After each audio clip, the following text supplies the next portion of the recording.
Xbox One's console exclusive Dead Rising 4 is now a former exclusive. What is going on, guys? Randall Thor 19, the man with the million, back again with another video. And yeah, we're going to be talking about some Dead Rising 4, and it's coming to PS4 in a move that should surprise literally nobody, because when this game was originally announced, it was announced as a one-year exclusive to Xbox. So September 1st, I guess, is when they were able to break the news. Dead Rising 4's Frank's Big Package is coming on December 5th, which is like literally a year later. So let's see what you get with it. I actually played this trailer earlier, and I'm going to say, for my PlayStation fans watching, if you don't know anything about what happens in Dead Rising 4, don't watch the trailer, because there is a little bit of spoiler stuff, and I don't know how people feel about getting spoiled for the main story, so don't watch the trailer. Just take my word for it in case you don't want to get spoiled.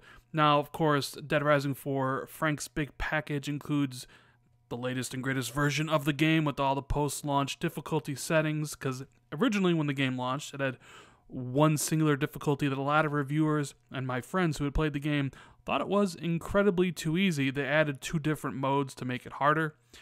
They're adding the Capcom Heroes, which lets you experience Dead Rising 4 story, but wearing outfits and special attacks from classic Capcom characters. I mean, Dead Rising 4 has always kind of been that wacky zombie slaying game, so the outfits and all that stuff kind of fit right in. Of course, this includes all the previous downloadable content that came out for the game, like the Super Ultra Dead Rising 4 mini golf and the Frank Rising DLC, and there's, of course, all the bonus content, which is basically all just kind of costumes and weapons and things like that. So it's launching a year later on PlayStation 4 on December 5th, and it'll go for $50. Now, if you currently own the game on Xbox One or Windows 10, you'll receive the Capcom Heroes pack as a free update when that does hit. So, I mean, it's always a good thing when more gamers get to experience a game. We all knew this was coming to PlayStation a year later. I am a little bit, I see the $50 price point, and I'm just like, that is a little bit expensive, wouldn't you say, for a year-old port? And usually these year-old ports of games don't do particularly well, especially a game coming out in December. I mean, it didn't sell well on Xbox, and for a variety of reasons. I mean, it wasn't that positively received on Xbox, or in general, a lot of people kind of think the game has kind of strayed too far from its roots from the original. I have a few friends who've played the game. I personally have only really played the multiplayer, which I found to be fun, but I have friends who have finished it, and a couple say it's one of the better Dead Risings, and I have a couple that will say it's one of the worst Dead Risings.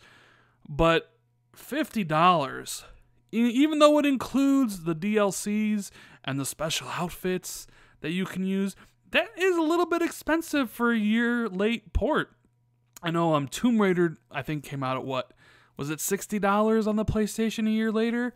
And that came with all the DLC? But still, I mean, I would have expected maybe $40, but I think a good price would have been $30. I mean, you're waiting a whole year to get this game. I mean, you're only getting a $10 discount, even though it includes some of the DLCs. I don't know. I think it's a little bit too expensive. I'm not sure how many PlayStation fans are actually out there being like, yeah, can't wait, Dead Rising 4, I'm totally going to get it in December. I don't really think Dead Rising is that in demand of a franchise. And I wonder, if this deal that Microsoft did to help fund the game, or whatever they're calling it, timed exclusive partnership and publishing with Capcom, was actually worth whatever money they decided to, give over to Capcom. And doesn't it seem like Capcom just won't do a game without some sort of backing from a console manufacturer, unless it's like Resident Evil 7? Dead Rising always with Xbox. You have Street Fighter with PlayStation. The only ones that kind of came out at the same time was like Resident Evil without any exclusivity stuff. Doesn't really seem like Capcom is interested in taking risks. They always want to partner with somebody. They always want to get that sweet, sweet console manufacturer, first-party publisher money to help fund their games. So it's kind of interesting. But Dead Rising 4 coming PlayStation 4 on December 5th for $50. Features everything in the game. Are you guys excited to play the game? All you PlayStation fans out there, are you excited to play this? And all my Xbox fans out there, are you disappointed that this game is no longer exclusive? Personally, I don't care. More people get to experience the game is always kind of a plus in my book. And who knows, maybe it makes more money. Or maybe it makes, it releases and hits its budget and possibly see a Dead Rising 5 down the road or whatever. I honestly think the franchise is probably never going to... I don't think we're going to see a sequel. But that's just my opinion. Let me know what you think, and if you enjoyed the video, please hit that like button. Consider subscribing for more content. Thank you guys for checking out the video, and I'll see everybody in the next video. Later, guys.